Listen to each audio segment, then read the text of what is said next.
Welcome to Bocas Restaurant. Bocas is the place where you can find the best Argentinian steak, ribs, and seafood in Curacao. Open daily for lunch and dinner with daily lunch and dinner specials.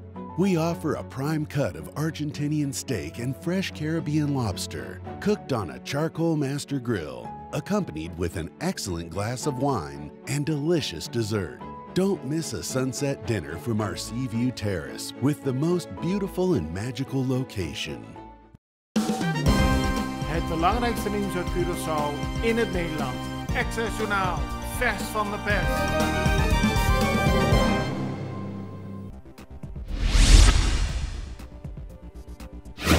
De Extra schrijft vandaag dat als gevolg van het toenemende aantal coronabesmettingen de druk op de ambulances toeneemt. In de afgelopen dagen kwam het soms voor dat alle ambulances op het eiland bezig waren om mensen te vervoeren.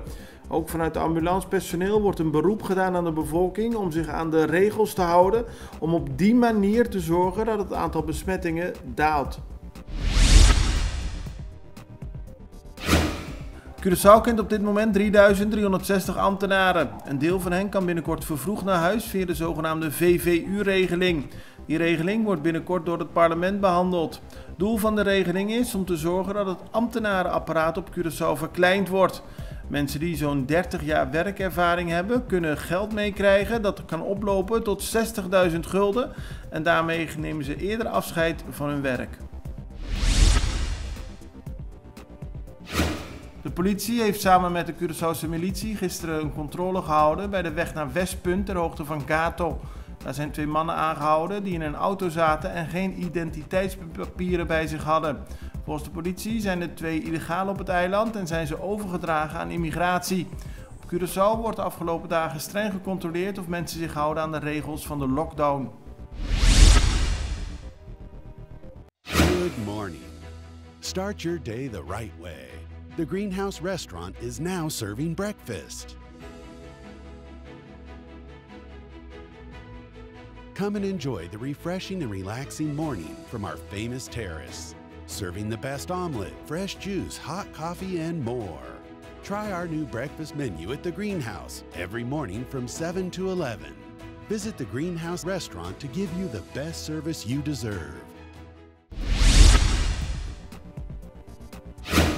Een 22-jarige man is gisteren opgepakt. Hij wordt verdacht van het plegen van ontucht met een minderjarige. De man is geboren in de Dominicaanse Republiek en heeft de initialen FAB. De man werd aangetroffen in de kamer van een minderjarig meisje door de vader van het meisje. Die deed de ontdekking, hield de man vast en belde de politie. De arrestatie vond gistermiddag plaats. De man is voorgeleid en blijft voorlopig in de cel zitten. De politie heeft de zaak verder in onderzoek. Op Curaçao zijn gisteren 183 nieuwe coronabesmettingen geregistreerd. Daarmee is het totaal aantal actieve besmettingen gestegen naar 2548. Gisteren werden de resultaten bekendgemaakt van bijna 1400 testen. 63 mensen werden hersteld verklaard. Er zijn nu in totaal 33 personen overleden aan de gevolgen van corona op Curaçao.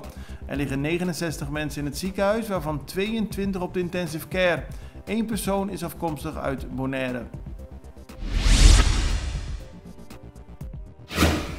Als gevolg van het toenemende aantal mensen dat besmet is geraakt door het coronavirus en daarmee de stijging van het aantal mensen dat moet worden opgenomen in het ziekenhuis, zoekt het CMC vrijwilligers. Het gaat om mensen met een medische achtergrond die kunnen helpen bij deze crisis. Iedereen die is geïnteresseerd kan naar de website van het CMC gaan en daar een formulier invullen. Het ziekenhuis doet een beroep op de gemeenschap omdat het ook een probleem van de gehele gemeenschap van Curaçao is, aldus het CMC. Tijdens de paasvakantie zouden zoveel mogelijk docenten moeten worden gevaccineerd. Dat zegt parlementariër voor de partij MAN, Giselle McWilliam. Zoals bekend heeft minister van Onderwijs Steven Kroes de scholen vervroegd gesloten. Onder meer vanwege de angst voor verspreiding van het coronavirus. Volgens McWilliam is dat een goed moment om alle docenten te vaccineren om dadelijk met een gerust hart de scholen weer te kunnen openen. Op die manier ontstaat er meer rust in het onderwijs, zo stelt McWilliam.